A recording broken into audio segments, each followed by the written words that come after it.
El ministro de Defensa Nacional, el nuevo ministro de Defensa Nacional, Eleuterio Fernández Huidobro, ha dicho que esa integración, la mejora de la relación entre la sociedad y sus Fuerzas Armadas es uno de sus objetivos, una de sus prioridades. Es obvio que usted lo comparte. Claro. ¿Cómo lo ve a Fernández Huidobro para encabezar un proceso de ese tipo? Mire, yo creo, a mí no me sorprendió la designación. Yo creo que es una designación natural. Era de las cartas que tenía en la baraja Mujica rápidamente para solucionar un tema que, de paso digo, deseo prontísima recuperación al exministro Rosadilla, porque soy compañero de comisión de él, nos respetamos mutuamente a pesar de las distancias políticas y creo que su alejamiento, que es por ese motivo, merece un rápido restablecimiento. Usted dice que era un nombramiento natural. Esperable, sí, claro. Sí.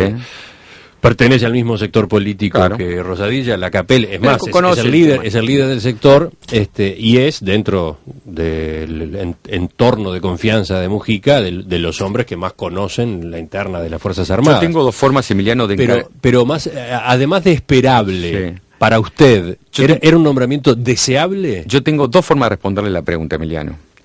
Una, recordando el pasado de Fernández Huidobro. Bueno, ahí iba, por ejemplo. ¿No? Entonces, es un hombre que en los años 70 era guerrillero tupamaro y estaba enfrentado a los tiros con las Fuerzas Armadas que habían sido designadas por el poder político de la época para enfrentar ese movimiento subversivo. Entonces, yo tengo dos formas de responderla. Uno, recordando ese pasado.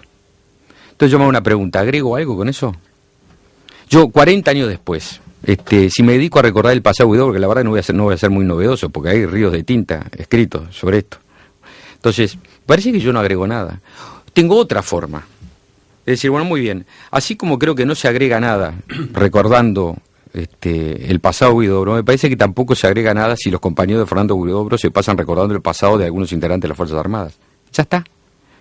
Ni yo agregaría algo, ni los compañeros de Huidobro agregarían tampoco nada si en el Uruguay del 2011 hacemos esto. Yo creo que la designación es una oportunidad, que el gobierno tiene una oportunidad. ¿Por qué una oportunidad? Y como toda oportunidad, ¿se la toma o se la deja pasar? ¿Se la aprovecha o no? Yo espero que la aproveche, porque me parece que le haría muy bien al país. ¿Cuál es la oportunidad?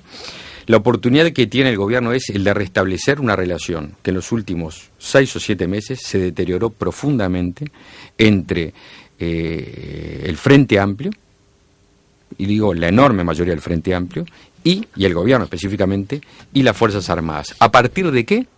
De promesas y de compromisos públicos incumplidos a partir del 1 de marzo. El 1 de marzo, cuando asumió Mujica en un excelente discurso en la Asamblea General, sobre el final del discurso, yo creo que vale la pena leerlo en su momento, habla de los soldados de mi patria, además que dicho por Mujica tenía un contexto muy particular, los soldados de mi patria, y habló de la pobreza de estos soldados. Los soldados son los pobres del Estado, es decir, de los funcionarios públicos, los más pobres son los soldados. 7.000 pesos, 6.000 y pico, y es cuando van al sueldo, la mitad está endeudada, o más de la mitad, a veces está todo endeudado, ¿no? Entonces, y habló de otro tema, que fue la unidad nacional. Lo recordó en marzo en Durazno. Pero meses después, se comprometió en la recuperación salarial, pero meses después ese discurso se fue deteriorando. ¿Y qué sucedió? No se cumplió el compromiso de jerarquizar salarialmente la recuperación de esta gente. Con 6.000 pesos tiene que darle un techo a sus gurises, educarlos, alimentarlos, tan uruguayos como usted y yo. Después se abandonó el hospital militar. El hospital militar tiene, en los hechos y simbólicamente, integra algo muy particular de las Fuerzas Armadas. Atiende a 160.000 uruguayos de los más pobres, el 70% son carentes. Ahora me interesa preguntarle específicamente. Y lo tercero fue el intento de la derogación de la ley de caducidad pasando por arriba a los plebiscitos. Ese trípode logró un deterioro a iniciativa de el gobierno, que creo que ahora, recordemos que Fernández Huidobro votó la ley pero renunció al Senado por este último tema, tiene la oportunidad de restablecer esa relación.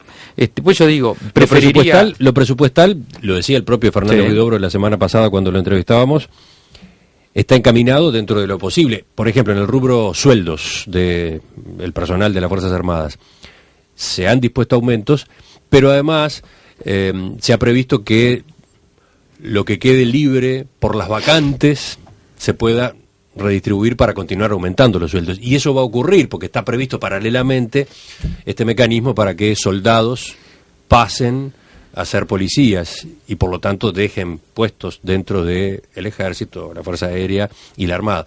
¿Qué dice usted de ese mecanismo? Que llega un momento en que, y es un desafío que tiene por delante el ministro y el gobierno, que tienen que definir qué Fuerzas Armadas quieren. Porque usted no puede reducir si no fijó antes los objetivos. Usted tiene tantos efectivos para algo. Bueno, usted tiene que decir para ese algo cuánto necesita. No puede ser al revés. Usted no puede reducir y después fijar los objetivos. Primero fija los objetivos y después fija los elementos o establece los elementos.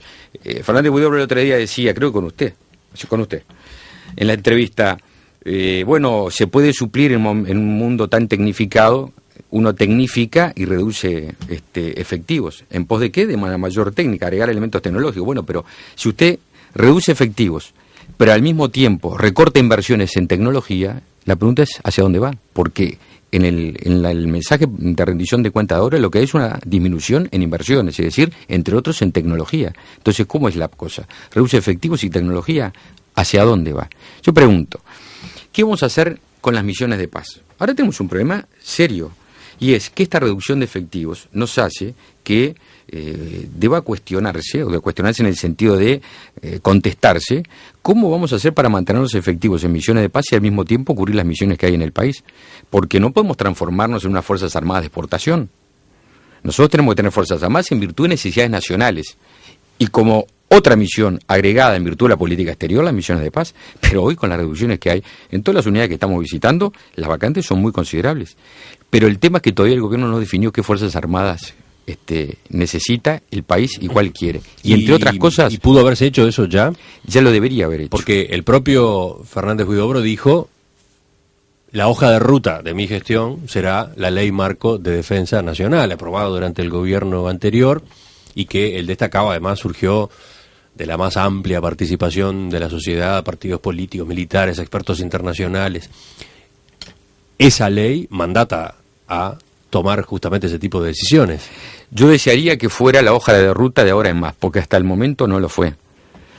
¿Y por qué no lo fue? Porque no lo fue por decisión política. Por ejemplo, ¿fue algo que el ministro Rosadilla resolviera? No, preferiría no hablar del ministro Rosadilla por razones obvias, porque no me gusta hablar de una persona que está que abandonó recién el ministerio por las razones que hablamos recién. Digo, también es cierto que a Rosadilla le estallaron una serie de asuntos que no figuraban en su agenda, ¿no? Todas las denuncias de casos de corrupción dentro de la Armada, por mencionar un ejemplo, ¿no? Si la hoja de ruta es la ley de defensa, ¿por qué hasta el momento no se ha convocado, salvo para una vez, y creo que fueron 10 minutos, al Consejo de Defensa Nacional, al CODENA, que es un instituto que funciona como asesor de la Presidencia de la República para delinear estas cosas que estamos hablando?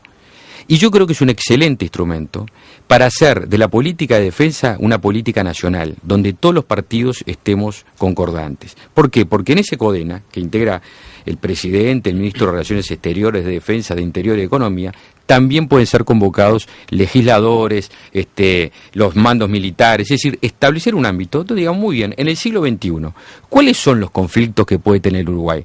Vamos, no estamos hablando de guerras convencionales, sería de una pobreza intelectual, decir, para reírse. Estamos hablando de los desafíos que tiene un mundo que ha cambiado. Por ejemplo, el del narcotráfico. Nosotros tenemos en Uruguay, le diría, más de 200 pistas de aterrizaje absolutamente irregulares. ¿Cuál debe ser el rol de las Fuerzas Armadas en nuestro país? ¿Qué dice el diputado Javier García, presidente de la Comisión de Defensa de la Cámara de Representantes? Lo charlamos enseguida en la segunda parte de la entrevista.